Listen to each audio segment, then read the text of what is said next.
computer. Alrighty, it should be recording. I think we should be good to go. So let's go ahead and get started. First, we just want to thank everybody for attending today and just giving us the chance to really share with you around our Spotlight Virtual Workshop series, and the future of improvement. And this is the second installment of this series, and it's focused on systems thinking. Next slide. So the agenda today, doing a little bit of housekeeping here. First, we're going to go through missions and introductions like last time and look at systems thinking in all these different areas, going from theory to examples all the way through to application in improvement and what the future really holds for it. And then at the last minute, we'll take any Q&A and any other questions or comments you might have, as well as what's next and what we'll be doing down the road. So first, why are we doing this series? To recap again from last time, we really wanted to focus a series that looked at discussing the tools and techniques that we used in improvement to help provide insight and value to folks that are really looking to leverage new tools and techniques and thought processes around improvement. And as well, in effect, accelerate that improvement across the industries. We're living in a very disruptive world today, and we really want to highlight some key areas to really be looking at as we move forward with this series. And today, as you see in the bottom right again, systems thinking is the topic. Moving on. So a little bit about ourselves. Now, unfortunately, Corbin, she cannot join us today due to some personal circumstances, and she sends everybody and us her love and her best wishes. A little bit about myself. I'm Chuck Adams. I'm one of the managing partners of Coeptus Consulting Group. We focus on working with industrial manufacturers and service providers to do process and systems improvement, as well as product development consulting. A little bit about myself, particularly. I've spent, let's see here, 6.5 years at GE Aviation, and I've worked on jet engines, a lot of different types of machinery, but also done some consulting and finance strategy, and then obviously along the flavors of Coeptus Consulting Group. That's a little bit about me, and we have with us today from I2 Eleanor. Take it away, Eleanor. Tell us about yourself. I'd love to hear from you. Hi, everyone. So I have a process improvement consulting business called I2. My background is primarily from the food industry, doing a range of technical roles, including product development, quality assurance, production, process improvement. More recently, I've broadened my industry focus. So I've worked in a logistics industry, and really my focus is around process improvement, understanding concepts that relate to process improvement, and helping businesses take advantage of the opportunities that they have within their business. Great.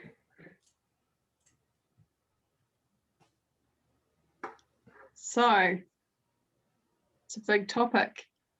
I mentioned to someone that we were going to do this talk on systems thinking, and we got the comment that it was a meaty topic, which it is indeed.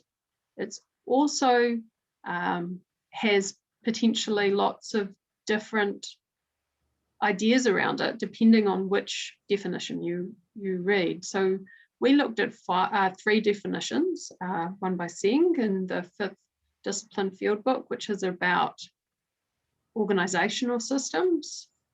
We looked at one by Richmond, which really looked at a systematic approach in terms of interrelationships and how those things interact and how you change a system effectively, and then how you actually work in with the natural processes of the world, so rather than fighting against it.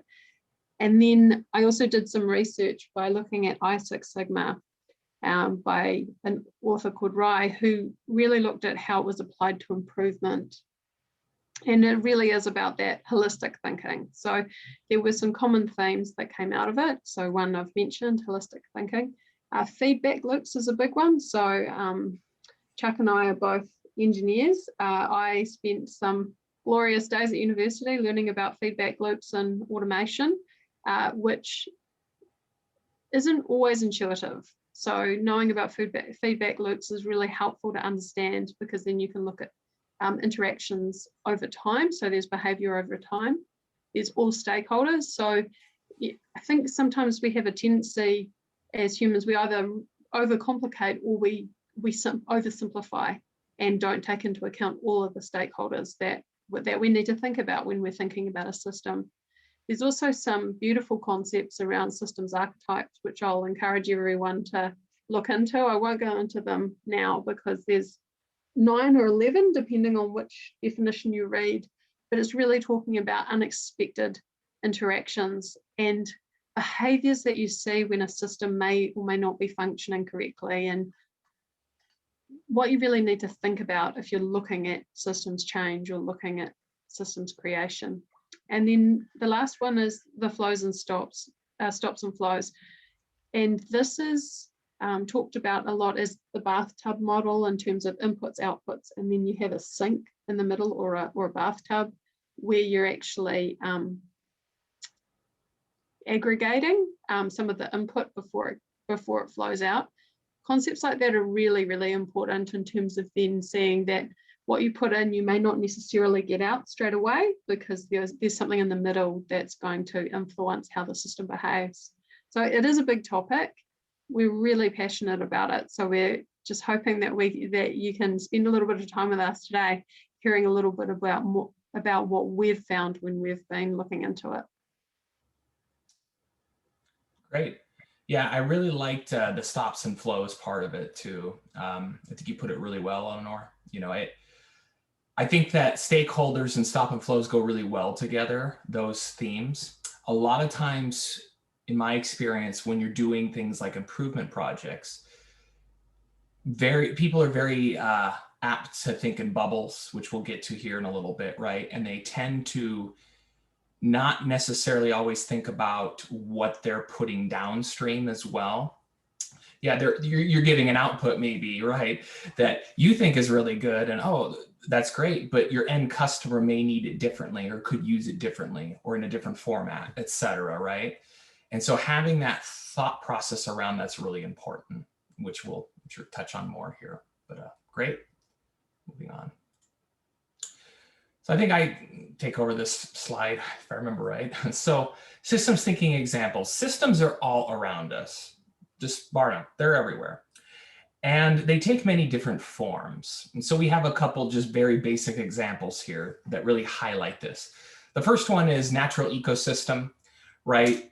Resource utilization, pollution, different land types. If you cut down trees, right, and deforest versus leaving it, all of those things are in this, our ecosystem, and all those factors, one way or another, affect each other. And so having the ability to help understand that is really important. And a lot of people in many different areas are a little sometimes short-sighted about that. So having a good thought around what that system is important. We also have a business. A business, in a way, is also a big system of processes, people, and tools, as Corbin likes to say, right? And a business will be somewhere in that chain or have a cycle, right? And what happens in the micro and in the macro environment can have a big impact on how the system functions. Also including that is also customer experience. What the customer experiences can change. Another good example, kind of more dear to my classic heart, is product systems.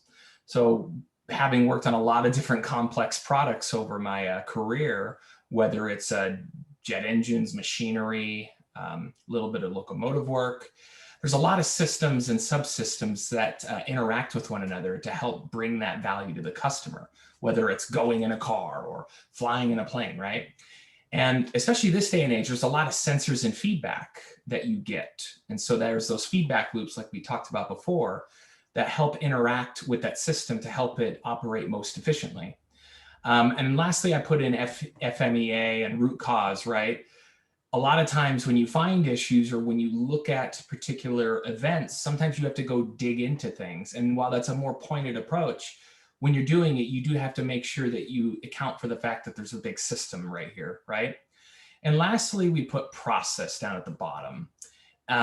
We put process here because when we think about systems thinking examples, you have to look at a process as a whole big system of steps, right? And there's different points that are within the process, right? But looking at that full, again, system working together is important. We also put risk mitigation. It's very important to think about what different aspects throughout that process could affect different outcomes from the process, as well as knowing your customer and stakeholders, like we talked about in the previous slide, right? You have to make sure you understand what your outputs are and how your customers are using it, right? So making sure you understand your customers and your stakeholders. So just a couple quick examples here at a very high level. You have anything to comment, Eleanor? I think you said something. Yeah, so there was a story that we've got a couple of pet stories that we want to tell in this webinar, and mine is about the cane toad. So it's really interesting when you look at natural or human intervention examples of where not considering the system can mean that you have some really unintended consequences. And I think we can apply this to business processes as well. So when we make a change at work, we don't always think through what the side effects of that change is going to be.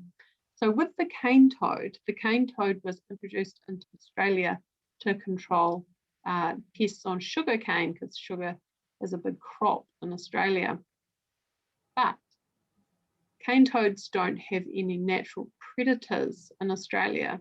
So they're actually now a pest, and they're actually poisonous. So there are a litany of examples of people introducing animals into new environments to control things, and then finding that it's disastrous for the new ecosystem that it goes into. And I think if we think about when we look at deploying a new framework into our business, or we look at deploying a change into our business, if we're looking at a previous ecosystem, so a previous business where that's worked, and we're expecting to just plug and play into the new ecosystem or the new business, we may find that we have some unintended consequences from that. So how do we look to minimize the unintended consequences? One of the things that I'm really big into is piloting change and learning on a more micro scale before going more widely. So testing is really important when it comes to systems, to make sure that you've really understood, or you have a good mental model of actually what's going on within your business. Great. The cane toad, I think yesterday we talked about the Asian carp in the US. That's a big one. If anybody listening have ever seen a fish jumping out of the river or whatever in the US when the boat goes by, those are Asian carp. And that was another unintended consequence of the introduction of the fish down south in the US. So take it here. Do you want me to start this off, Chuck? Yep, go for it. Yep. Yeah. So VUCA. We all talk about VUCA. Well, I've certainly heard a lot about VUCA. I can't always tell you that I've fully known what it was. But I guess we're having to learn. We're in a pandemic, and that was certainly is volatile, uncertain, complex, and ambiguous. So even before COVID, the world was evolving and being disrupted more than ever before. Technology really comes into that in terms of the pace and speed of change, as we talked about in the previous webinar, is increasing. Technology is enabling that to happen. And what that means is that we more than ever, we need to understand the system in which we're in, which can be quite a big challenge when you're dealing with something that is changing really rapidly and is quite complicated.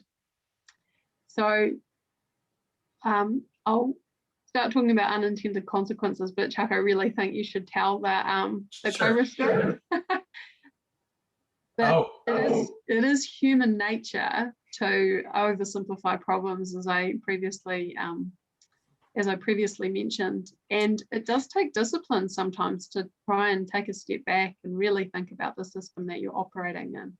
So solving problems holistically, taking that step back before launching a solution can feel really bad, to be honest, because you really just want to get on and solve the problem and work on the next problem that you have in your company, or just get on with it. But Chaka will tell us a story about where that had some really unintended consequences. Oh, the famous Cobra effect. Yes. You can look this up on Wikipedia, a lot of different places and stuff too. The Cobra effect, very similar in idea around things like introducing a policy in this case that ended up having a lot of unintended consequences. The Cobra effect back in India during the Raj period when the British were in control, there was a lot of cobras in the city. I think it was Delhi or something. And what they ended up doing is creating a bounty for every cobra that you basically killed. And you would bring it to them and they would pay you a small fee. Well, what ended up happening to help incentivize that better was that people ended up starting to breed cobras, like little farms of them. And so then that way, when they got old enough to maturity, then they would kill them. And it just basically, they were breeding these things to be able to take care of the bounty that they had placed on them. Well, the British Raj government at the time caught on to this. And so they ended up canceling the policy. Well, the problem was originally they were doing this to help get rid of the cobra population so it wasn't so deadly, et cetera, and pesky. Well, all of the breeders that were breeding these cobras ended up letting out all the cobras into the city, and they actually had more cobras than before. So it made a problem worse, basically, after they got rid of the bounty. So it's kind of just a story and just kind of an illustration from a systems point that they didn't really think about the unintended consequences that could have came from such a policy, and people started breeding them, and once they released them all, the problem just got worse. So, and I can keep continuing here, and then the last one of why it's important, systems thinking, is being more agile and responsive, right? It's really important for us as human beings, let alone in the business context, right, as well as personal, that there's a lot of uncertainty, interconnection. There's a lot of interconnection in businesses, personal life. You always hear about the 6 degrees of separation, right? And that we're all connected in different ways. And there's a lot of uncertainty. And for the second bullet there, that feeds into that of appreciating that you know that you don't know everything, right? There's a lot of unknowns out there when it comes to any kind of system or business or natural ecosystem, everything like that. And so appreciating that there's a lot that you don't know, and working on risk mitigation, we talked about that before, and making sure that you're thinking about, well, I might not know exactly how that affects it, but I can try to at least put a little bit of framework around that so I can say, okay, there's this over here. I don't know the full effect, but I need to appreciate the fact that I know that could affect that. So just being aware of that is another reason why. And by doing that, you're more agile and responsive so that you're not confining your problem or your process or your business into too tight of a box. So, anything else, Eleanor, before we move on? I think just with agile and responsive, it was, the comment I made previously about testing and doing pilots as well can really help. And that's where, I think a reason that a lot of businesses are going away from waterfall project management more to agile project management is an appreciation that you actually don't know everything at the beginning of a project. And I would seriously challenge too whether you should. If you know the answer at the beginning, it's a pretty straightforward project, whereas probably problems that are worth solving may actually be somewhat ambiguous at the beginning. So you've got to have a methodology in place that actually enables you to deal with that. Yeah, good thoughts. Okay, I think you were going to take this one, Eleanor. Yeah, so where does systems thinking fit into improvement? I'm still getting my head around it, and I think it's such an interesting topic. And there's systems thinking groups in the world now, where people take a really deep dive into systems thinking because it is such a big topic. I mean, it's talking about systems, so it makes sense.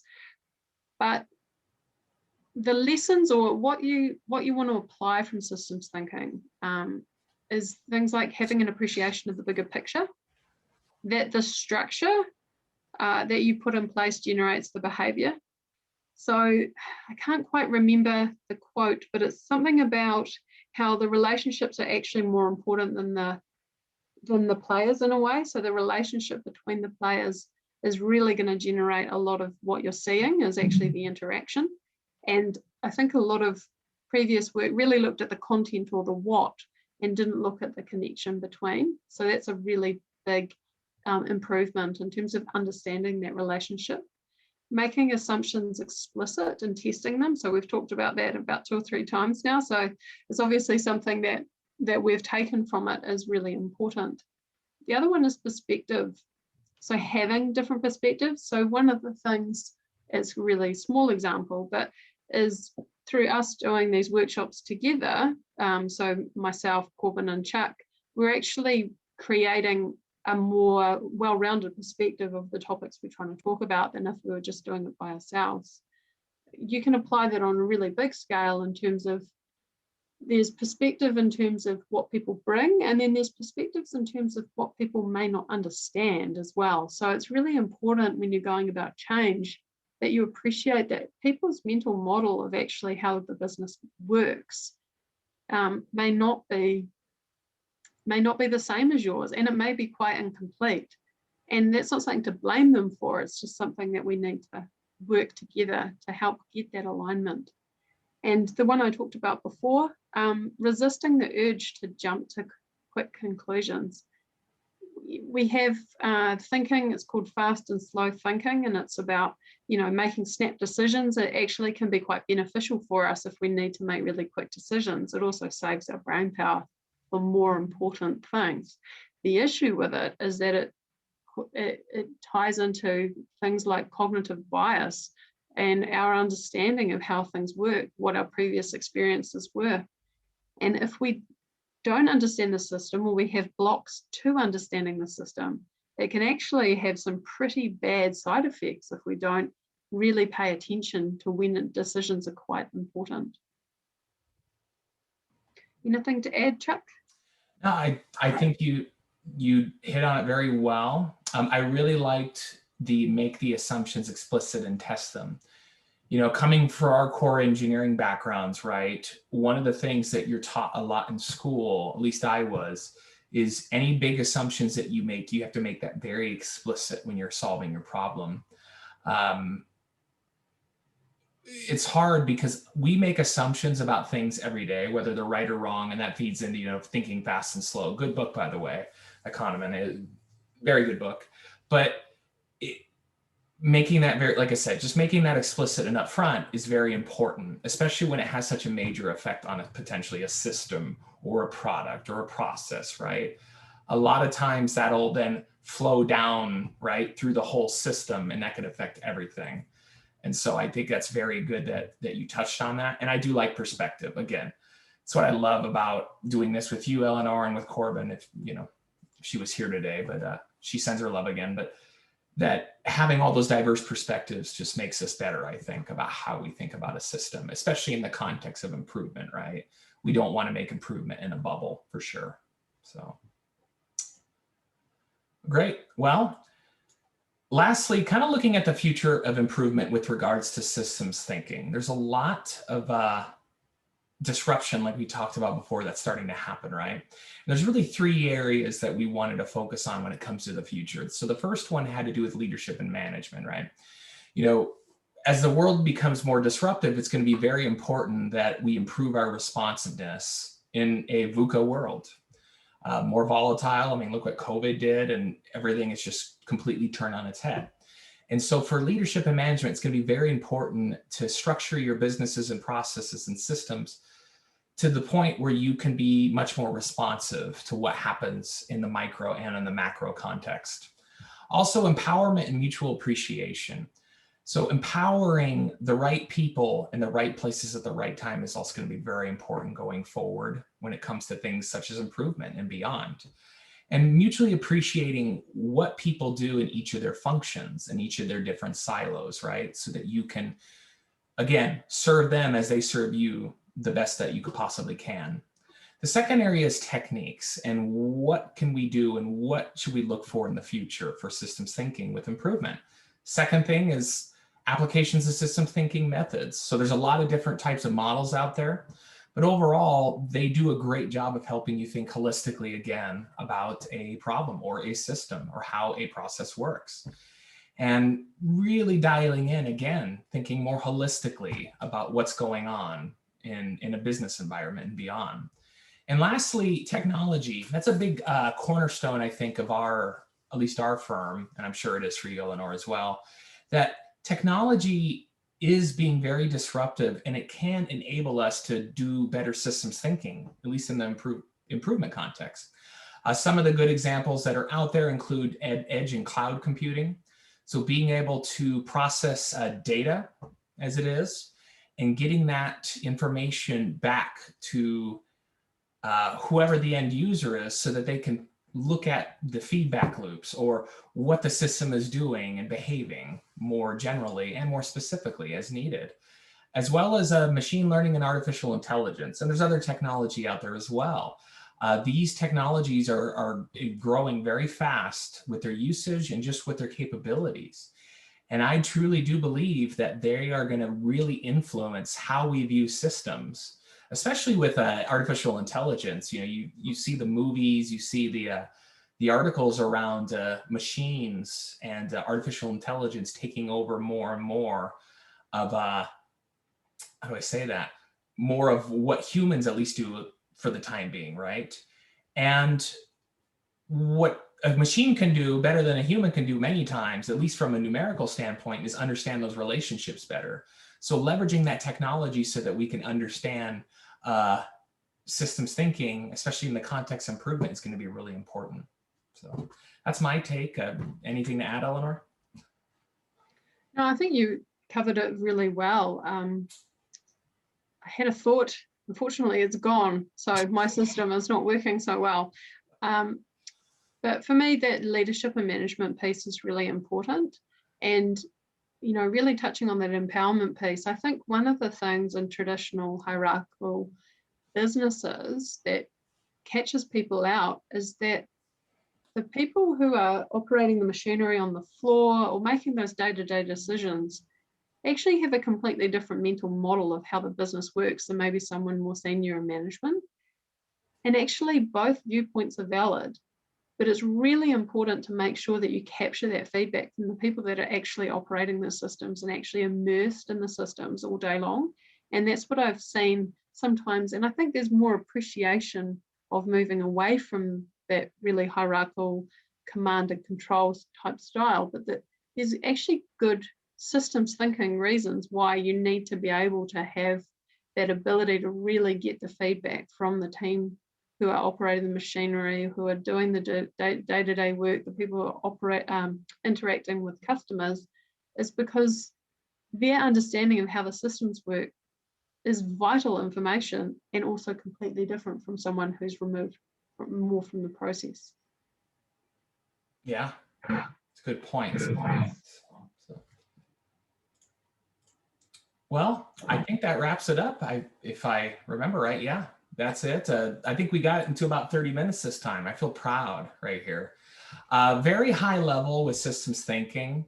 Like we've been saying, it's a really good, important topic, but it's a very broad topic. So getting into the specific instances can be really difficult at times. But again, bringing that systems thinking mindset to what you're doing in your day-to-day business, especially with improvement, is really important. And it's yielded many benefits in my career for sure. So that was wrapping up session 2. So session 3, next time we'll be looking at digital transformation and demystifying a little bit. It's a word that's thrown around a lot, too much if you ask me. And yes, it's very disruptive, and digital transformation can change how you do business, but there's a lot of things that it's not. And there's a lot of misconceptions about what it actually is, and more importantly, in many cases, what it actually isn't. And so that'll be the next session in this series on the schedule.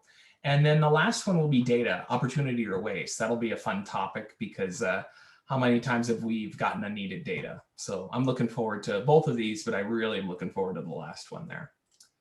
So it was a pleasure, Eleanor, and everybody else. Thanks for joining. If there's any questions, you can go ahead and chat now, and we'd love to answer them or at least talk about them. And yeah, Anything to add, Eleanor?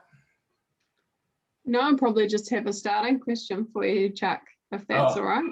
Okay, sure. So in terms of your work, which of the concepts of systems thinking that we've gone over today has had the most influence on how you do things? That's a great question. I would say, because I'm very people focused, I really liked the concept and the theme of all stakeholders. That one sticks out to me, because a lot of times when you're working in a complex business, et cetera, right, whatever it is, we tend to be very focused and siloed in on what our function is and our immediate stakeholders per se, right? Like, who's the next person I may be handing it off to? And not always do we do that. Or who am I getting my my information from, right? Who am I the customer to, right? But really realizing all the stakeholders and who is at each step of a process throughout the whole business can have a lot of benefits. And it's helped me a lot when it comes to change. And, I could think of a couple of very successful examples where we made some big improvements, and particularly one shop, and understanding who each of the players were and their stakeholders, right, in that process, and the end customer made a big difference when it came to actually making sustainable, holistic change for the better. That's probably the one I would pick. What about you? So for me, it's been that idea of the interaction of the different elements. So people is kind of one element of that, but there's also, so because I was a food technologist and I used to make muesli bars for a long time, we had a lot of raw materials, and they had a lot of inherent variation because they're a natural food product. And understanding that that's part of the context of the system of how you make a muesli bar, and there's all these elements like process control, how the people operate the machinery, at what point do they do certain transfers, all of these types of things that all influence finished product quality, for me was a really helpful model of understanding how to start to improve that process to get better yield and less downtime.